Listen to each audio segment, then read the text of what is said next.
Hi there folks, welcome back to Rich Review. So as we barrel down towards the end of the year, these are the last several set of films that I want to review for you guys here now. And this one happens to be Licorice Pizza, the latest from Paul Thomas Anderson. I know that a whole lot of people out there worship at the altar that is Paul Thomas Anderson. I am not one of those people. I happen to admire what Paul Thomas Anderson does, but I don't necessarily worship him like Tarantino people do.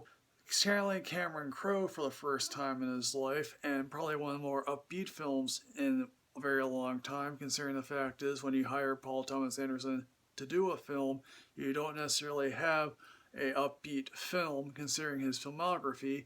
And this is sort of an unofficial trilogy of sorts set in the 70s. So we had Inherent Vice, which is early 70s, and this also happens to be early 70s, and along with Boogie Nights, which happens to be set in the 70s, although that ended in the 80s.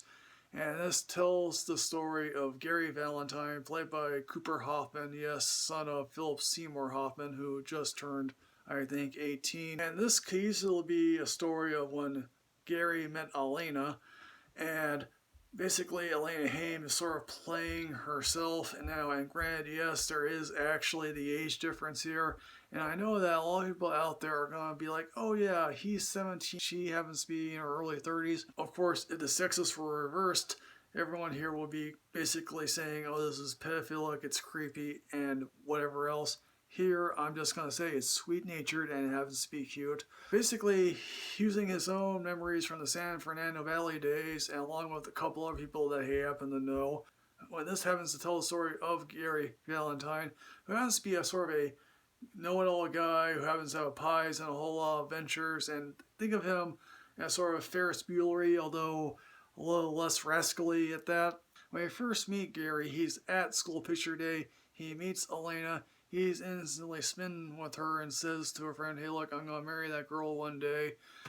And while for her it's just sort of like, yeah, he's kind of a lovable kid, and we see her go on some of his adventures with him and his friends. Film can easily be sort of described as an episodic adventure all throughout this one particular, I don't know if it's summer or time period during the 70s. Follow him as he goes on this one talk show.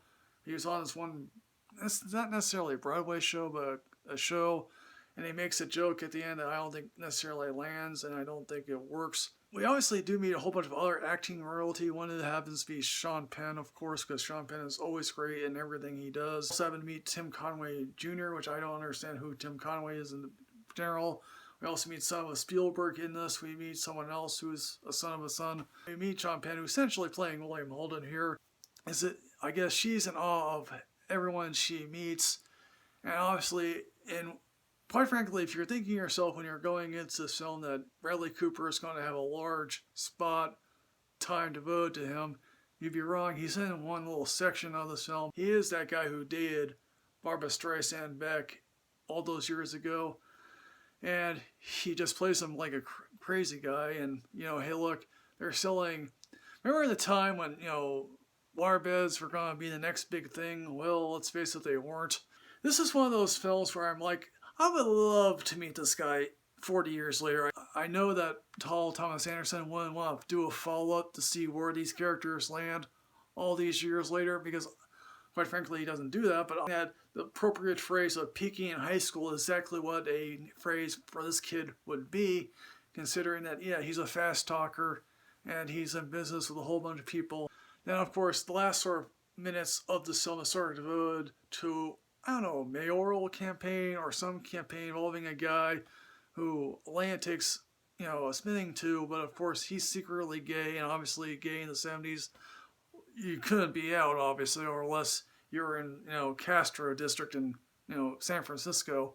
And there are some very funny jokes in this particular film, and particularly one moment in which Elena takes a boyfriend to meet her family for a Jewish dinner, and all her family is played by her actual family.